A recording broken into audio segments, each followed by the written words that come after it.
Fluminense devendo o Flamengo ou Flamengo devendo o Fluminense? Vamos falar sobre prejuízo ou se existe prejuízo do Fluminense jogando no Maracanã e sobre a volta de Matheus Mascarenhas, tudo isso no Giro de Notícias de hoje.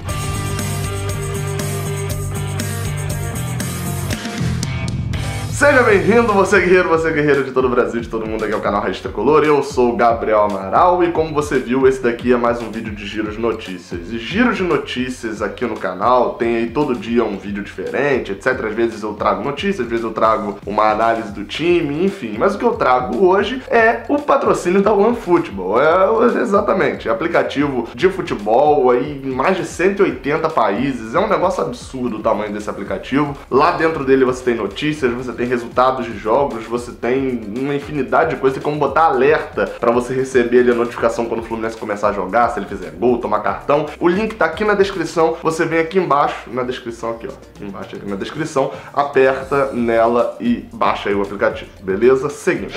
Primeira notícia do Giro de Notícias de hoje, a gente vai falar sobre o Matheus Mascarenhas, né, o lateral esquerdo do Fluminense, que tá passando, acho que provavelmente pelo pior ano da vida dele profissionalmente falando, né, ele começou como titular no Fluminense, vinha ele de um bom 2018, jogando pelo Atlético Goianiense, aí começa o ano como titular, ganhando a posição de Marlon, e aí tem cachumba, fica de fora durante um tempo. Quando volta, jogou ali contra o Resende, poderia começar a render, tem uma tendinite patelar, e aí fica fora durante um bom tempo. Quando tá voltando, tem um outro problema no joelho e tem que passar por uma artroscopia. Um ano triste pra ele, mas que agora aparentemente vai rolar alguma coisa. Ele postou no Twitter, nesta quarta-feira, uma foto dele treinando com a legenda "tamo ativo", querendo dizer de que já está voltando, já tá ali, pelo menos no condicionamento físico, praticamente 100%, a ponto de ser relacionado e ir para algum jogo. E com isso, Mascarenhas se torna uma opção, né? Já que ele é o único lateral esquerdo de ofício mesmo no elenco, já que o Caio Henrique, a gente ainda tem aquela dúvida se ele é lateral esquerdo ou se ele é um jogador de meio campo, atacante ali, então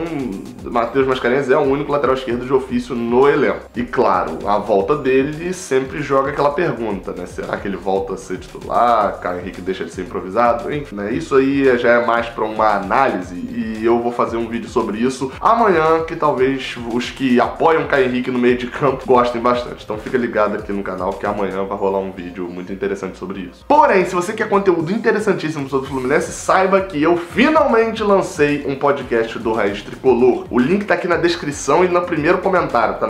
Vai no primeiro comentário que é mais fácil de você achar, lá pro Spotify, né? Pra quem tem Spotify aí no celular, mas dá pra ouvir pelo PC também. A primeira edição eu gravei lá com o Vitor Veríssimo, do Sem Habilidade, com o Eduardo Miranda, lá do Sem Mirandagem, e com o Felipe Lins, que é um dos padrinhos aqui do canal Raiz Tricolor. Primeira edição falando sobre o ano de 2019, falando sobre o Diniz, enfim. Lá no podcast dá pra abordar os assuntos com mais tempo, né? Dá pra falar por mais tempo, porque no YouTube eu normalmente faço vídeos aí de 10 minutos, lá dá pra falar bastante, dá pra expor bastante opinião. Enfim, clica aqui no link que tá no primeiro comentário desse vídeo e vai lá ouvir, ou então abre no seu celular, né? Vai lá no Spotify, pesquisa Raiz Tricolor, que já aparece lá o podcast, baixa aí e ouve agora, ou quando você quiser. Você pode dar pausa, continuar ouvindo depois, pode ouvir com o celular no bolso, enfim. Segundo tópico do vídeo de hoje é o assunto mais falado aí desta quarta-feira, né?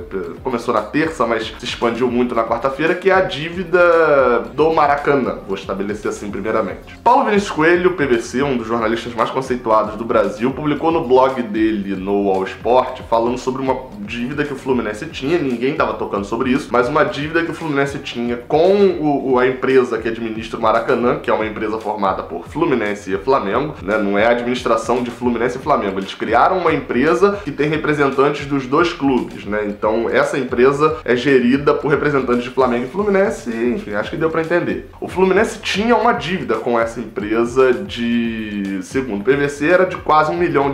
Hoje o Jornal Extra publicou o valor exato, que é de R$652 mil, essa dívida do Fluminense com essa empresa que está administrando o Maracanã. Essa dívida seria referente aos custos de jogos do Fluminense, como limpeza, enfim, todo o operacional ali dos jogos. Em nota, o Fluminense disse o seguinte sobre essa dívida, abre aspas: esse valor não está a descoberto, pois o Fluminense tem valores a receber do Flamengo devido à negociação do jogador Gerson e as partes estão em negociação avançada para a compensação destes valores. Além disso, a relação entre os clubes no empreendimento comum de gestão é de recíproca confiança. Ou seja, basicamente o que o Fluminense quis dizer é o seguinte: não há dívida da gente para com o Flamengo. Pelo contrário, há uma dívida do Flamengo com a gente, porque para quem não se lembra, Gerson foi vendido do Fluminense para Roma, foi formado no Fluminense e agora ele foi comprado pelo Flamengo lá da Roma. E isso faz com que o Flamengo, pelo valor que ele comprou, ele tenha que dar uma compensação para o Fluminense, porque o Fluminense formou o jogador. Essa compensação, segundo um cálculo que eu fiz,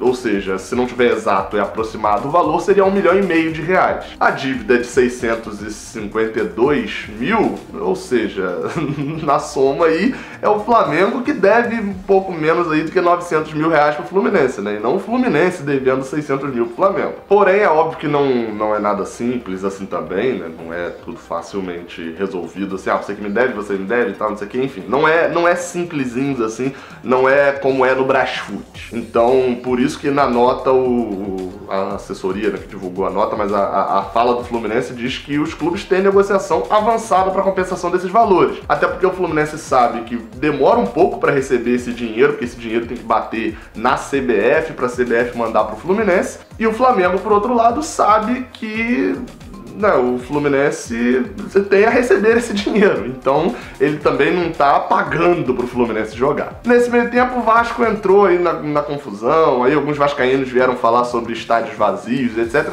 Não vou entrar nesse ponto propriamente, mas passando pro último tópico que seria aqui, que é um ranking do Esporte Interativo, divulgado nessa semana, um ranking de informações públicas, né? O Esporte Interativo acabou fazendo uma imagem ali que ficou mais famosa, das médias de público no Brasileirão 2019. Nesse ranking, o Fluminense aparece como a 9ª melhor média de público do Brasileirão, com mais de 22 mil torcedores pagantes por jogo. Ser nono já seria um destaque, considerando que o clube está em 16º e foram, assim, vários jogos. O desempenho em casa é horroroso. Porém, vale destacar, apesar de estar em nono, o Fluminense está bem à frente do Vasco e do Botafogo, está atrás do Flamengo, mas está bem à frente de Vasco e Botafogo, clubes do Rio de Janeiro também, seus rivais, e que têm tido um desempenho bem melhor no Brasileirão. Outra coisa que vale ressaltar é de que o Fluminense também é destaque na questão de público na Copa Sul-Americana, né?